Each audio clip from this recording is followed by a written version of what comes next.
রেস্টুরেন্টের chicken chowmein এত tasty হয় কিভাবে। তো দেখে নেব সেই সিক্রেট রেসিপি।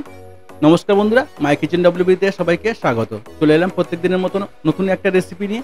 আজকের রেসিপি হলো চিকেন চাউমিন রেস্টুরেন্ট স্টাইলে। তো চলুন দেখে নেবো আজকের রেসিপি কীভাবে বানাবো আর কী কী লাগছে এই রেসিপিটা বানাতে। দেখে নেবো স্টেপ বাই স্টেপ। খুব সুন্দর একটা মজার একটা রেসিপি বন্ধুরা, শেয়ার করলাম, আশা করি আমাদের ভালো লাগবে। বাচ্চা থেকে বয়স্ক সবার পছন্দের রেসিপি এই রেসিপিটি। তো রেসিপিটি পুরো দেখার অনুরোধ রইল।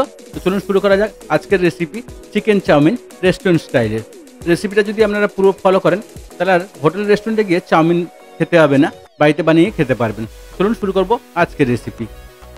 তো চাউমিন বানানোর জন্য আমাদের কিছু ভেজ কেটে নিতে হবে আগে। তো আমি এখানে নিয়েছি গাজর, বাঁধাকপি, ক্যাপসিকাম। তো গাজরটাকে এরকম ফাইন করে পাতলা পাতলা করে লম্বা করে কেটে নিতে হবে, দেখুন এমনভাবে। আর নিয়েছি বাঁধাকপি, আমি বাঁধাকপিটাও কেটে নিয়েছি। এগুলো আমরা পাতলা করে কাটতে হবে বাঁধাকপিটাকে।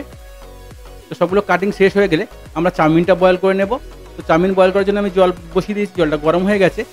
চাউমিন বয়েল করার সময় যদি অল্প তেল দেন তাহলে কী হবে, চাউমিনটা আর জড়িয়ে যাবে না। তো বন্ধুরা আমি চাউমিন দিয়ে দিয়েছি, এবার কিছুক্ষণ আমরা এটাকে সিদ্ধ করে নেব। মনে রাখবেন চাউমিনটা কিন্তু পুরো সবসময় বয়েল করবেন না, চাউমিনটাকে 4 ভাগের 1 ভাগ 3 ভাগ বয়েল করে নেবেন। 1 ভাগ একটু যেন কাঁচা থাকে, তাহলে কী হবে, গরমে গরমে 1 ভাগটাও কাঁচাতে বয়েল হয়ে যাবে, যখন বানাবেন কড়ার গায়ে লেগেও যাবে না। পুরোটা যদি বয়েল করে নেন কী হবে, আপনার পুরো নরম হয়ে যাবে, চাউমিন তুলতে তুলতে আরও কিছুটা নরম হয়ে যাবে, ওই জন্য কড়ার গায়ে আপনার লেগে যাবে, বানানোর সময় কড়াই না জড়িয়ে যায়। ওই জন্য 1 ভাগ একটু কাঁচা রেখে দেবেন, তাতে গরমে গরমে ওটাকেও বয়েল হয়ে যাবে এমনিতেই। তো দেখুন আমি একটু শক্ত রেখেছি, শক্ত করে নামিয়ে নেব। দেখুন কত সুন্দর হয়েছে বন্ধুরা। সবগুলো আমি নামিয়ে একটু ঠান্ডা করে নেব। চাউমিনটা ভালো করে একটু ঠান্ডা করে নিতে হবে। আর একটু তেল আমি এর গায়ে লাগিয়ে দেবো। আর এখানে কেটে নিয়েছি দেখুন ক্যাপসিকাম, পেঁয়াজ, বাঁধাকপি, গাজর, সবগুলো ভেজ আমার কাটা রেডি হয়ে গেছে। আপনি চাইলে এখানে আপনার পছন্দ মতো ভেজ কেটেও দিতে পারেন, অসুবিধা নেই। তো চাউমিনটা আমাদের ঠান্ডা হয়ে গেছে, দেখুন কত সুন্দরভাবে রেডি হয়ে গেছে। দেখুন এমনভাবে চাউমিন বয়েল করলে একটার গায়ে একটা লাগবেও না। আর নিয়েছি এখানে চিকেন, আমি চিকেন 200 গ্রাম চিকেন পাতলা পাতলা করে কেটে নিয়েছি। আর লাগবে আমাদের ডিম। তো এখানে আমি 2খানা ডিম নিয়েছি, যেহেতু আমরা এক চিকেন চাউমিন বানাবো। তো 2খানা ডিমকে আমি ফাটিয়ে ভালো করে বিট করে নেব। আমি 2খানা ডিম ভালো করে ফাটিয়ে নিয়েছি। এবার একটু ডিমটাকে ফেটিয়ে এটাকে ফ্রাই করে নেব আগে। ভালো করে একটু ফেটিয়ে রেডি করে নিতে হবে বন্ধুরা। তো ডিমটা ফাটানো হয়ে গেছে আমার। এবার আমি কড়াই বসিয়ে দেবো চাউমিন বানানোর জন্য। তো আমি এখানে একটা কড়াই নিয়েছি আর দিয়ে দেবো এখানে তেল দিয়ে দেবো 1 থেকে 1.5 টেবিল স্পুন তেল দিয়ে দিয়েছি। এবার ডিমটাকে আমরা ভালো করে ফ্রাই করে নেব। তেলটা গরম হয়ে গেলে এখানে আমরা ডিমটা ফ্রাই করে তুলে নেব না, ভালো করে ডিমটা স্ক্র্যাম্বল করে নেব। তারপরে আমরা ওর মধ্যেই সব দিয়ে দেবো মশলা, চিকেন, ভেজ, সব ওর মধ্যে দিয়েই ফ্রাই করে নেবো একসঙ্গে। ডিমটা আলাদা করে তুলে রেখে দেবো না। তো ডিমটা ভালো করে একটু ফ্রাই হয়ে গেলে তারপরে এখানে দিয়ে দেবো আমরা চিকেনটা আমরা কেটে রেখেছিলাম। সেই চিকেনটাকে এখানে দিয়ে আরও কিছুক্ষণ ফ্রাই করে নেব।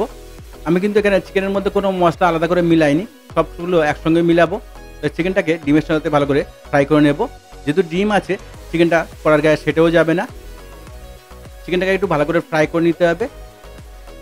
তো ভালো করে চিকেনটা ফ্রাই হয়ে গেলে তারপরে এখানে আমরা দেবো মশলার মধ্যে লবণটা দেবো, আগে লবণ দিয়ে দেবো, দিয়ে ভালো করে একটু ফ্রাই করে নেব। লবণটা দিলে কী হবে বন্ধুরা, চিকেনের জলটা যে বেরিয়ে যাবে আর চিকেনটা খুব সুন্দরভাবে ফ্রাইও হয়ে যাবে। তো লবণটা দিয়ে একটু ফ্রাই করে নেব। আমি এখানে লাইট সোয়া সসটা ইউজ করেছি। সোয়া সস 2 রকম হয়, একটা ডার্ক, একটা লাইট। তো লাইট সোয়া সসটা আমি এখানে ইউজ করেছি। আপনারা চাইলে 2 রকমও ইউজ করতে পারেন। লাইট সোয়া সসটা হলো টেস্টের জন্য, আর ডার্ক সোয়া সসটা হলো কালারের জন্য। তো আমি এখানে লাইট সোয়া সস 1/2 টিস্পুন দিয়ে দিয়েছি। দিয়ে ভালো করে এটাকে আর একটু কিছুক্ষণ ফ্রাই করে নেব। চিকেন আর ডিমটাকে ভালো করে একটু ফ্রাই হয়ে গেলে তারপরে এখানে আমরা দিয়ে দেবো পেঁয়াজ, ক্যাপসিকাম যা কেটে রেখেছিলাম সেটাকে এখানে দিয়ে আরও কিছুক্ষণ ফ্রাই করে নেব। যেহেতু আমরা কাঁচা চিকেন ফ্রাই করছি, চিকেনটা একটু ভালো করে ফ্রাই করে নিতে হবে বন্ধুরা। তো চিকেনটা ভালো করে ফ্রাই হয়ে গেলে তারপরে এখানে দিয়ে দেবো আমরা পেঁয়াজ আর ক্যাপসিকামটা আমরা কেটে রেখেছিলাম। এখানে আমি 1খানা মিডিয়াম সাইজের পেঁয়াজ নিয়েছিলাম আর নিয়েছি 1খানা ক্যাপসিকাম। তো ক্যাপসিকাম দিয়ে ভালো করে একটু ফ্রাই করে নেব। খুব মজার একটা রেসিপি বন্ধুরা, শেয়ার করলাম, আশা করি আমাদের ভালো লাগবে। এই রেসিপিটা যদি পুরো ফলো করেন তাহলে রেস্টুরেন্টে গিয়ে চাউমিন খাওয়ার আর প্রয়োজন পড়বে না, বাড়িতেই বানিয়ে খেতে পারবেন। তো রেসিপিটা পুরো ফলো করার জন্য অনুরোধ রইল বন্ধুরা। খুব সুন্দর একটা রেসিপি, অবশ্যই বাড়িতে ট্রাই করবেন। আর যদি বাড়িতে ট্রাই করেন কমেন্টে জানাতে ভুলবেন না রেসিপিটা আপনার কেমন লেগেছে। আপনার একটা মূল্যবান কমেন্ট আমার নতুন নতুন রেসিপি বানাতে অনেক সাহায্য করবে। তো অবশ্যই কমেন্টে জানাবেন রেসিপিটা আপনার কেমন লাগলো। আর আমার রেসিপিটা যদি আপনার ভালো লাগে তো একটা লাইক করে দেবেন, আর বন্ধুদের সাথে শেয়ার করতে ভুলবেন না।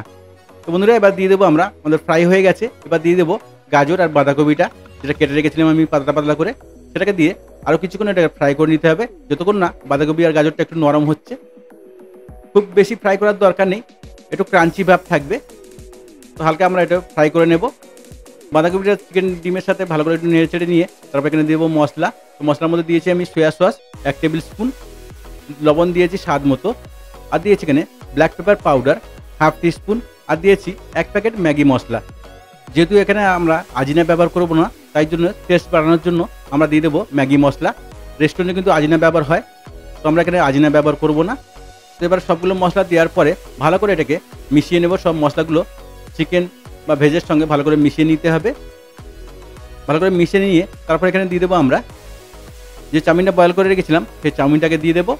তার আগে আমরা দিয়ে দেবো একটু কালারফুল করার জন্য 1/2 টিস্পুন এখানে দিয়ে দিয়েছি Kashmiri chilli powder. Kashmiri chilli পাউডারটা অপশনাল বন্ধুরা, এটা কালার করার জন্য দিয়েছি, আপনি চাইলে নাও দিতে পারেন। তো সবগুলো দিয়ে ভালো করে মিশিয়ে নিতে হবে। ভালো করে মিশিয়ে নিয়ে এবার আমরা চাউমিনটাকে এখানে দিয়ে দেবো, দিয়ে ভালো করে এটাকে মিশিয়ে রেডি করে নেব। দেখুন কত সুন্দর কালার আসবে। খুব সুন্দর একটা রেসিপি বন্ধুরা শেয়ার করলাম, আশা করি ভালো লাগবে। আর আমার রেসিপি যদি ভালো লাগে তো চ্যানেলটাকে লাইক শেয়ার সাবস্ক্রাইব করতে ভুলবেন না। আর নতুন নতুন রেসিপি দেখতে চ্যানেলটাকে সাবস্ক্রাইব করে রাখবেন, আর বেল আইকনটাকে অলে সেট করে রাখবেন। তাহলে কী হবে, আমি যখনই নতুন রেসিপি ছাড়বো নোটিফিকেশন আপনার কাছে আগে পৌঁছবে। আর কে কোথা থেকে আমার রেসিপিটা দেখছেন কমেন্টে জানাতে ভুলবেন না। যদি ফেসবুক পেজ থেকে দেখে থাকেন পেজটাকে ফলো করে নেবেন, আর যদি ইউটিউব থেকে দেখে থাকেন তো চ্যানেলটাকে সাবস্ক্রাইব করতে ভুলবেন না। তো পুরো রেসিপিটা দেখার জন্য সবাইকে ধন্যবাদ। ভালো থাকবেন, সুস্থ থাকবেন, আবার দেখা হবে নেক্সট রেসিপিতে। আর কি নতুন রেসিপি আপনারা দেখতে চান অবশ্যই কমেন্টে জানাবেন, সেই সব রেসিপি নিয়ে আসবো আমি আপনাদের জন্য। ভালো থাকবেন, সুস্থ থাকবেন।